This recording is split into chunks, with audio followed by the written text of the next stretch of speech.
Kryeministri Edi Rama ka tentuar të transferojë në Kosovë problemet që ai dhe ministrat e tij kanë me organet e drejtësisë në Shqipëri. Teksa mëngjesin e kësaj të hënë, ai prezantoi para deputetëve të tij iniciativën ligjore që u ndalon gjykatës dhe prokurorisë pezullimin nga detyrat të anëtarëve të qeverisë që hetohen për korrupsion. Disa orë më vonë ai u përpoq të bënte një analogji të sforcuar me një kërkesë të prokurorëve ndërkombëtar për të siguruar prova për akuzat për krime lufte në zyrën e presidentes së Kosovës.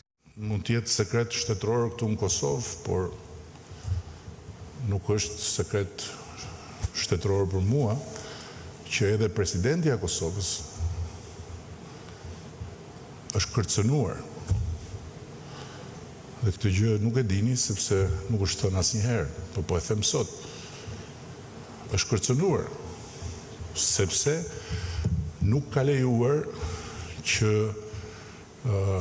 prokurorët të dhunonin zyrën e institucionit president Kosovës, se me demek do kërkonin edhe aty provat e krimeve kundër njerëzimit.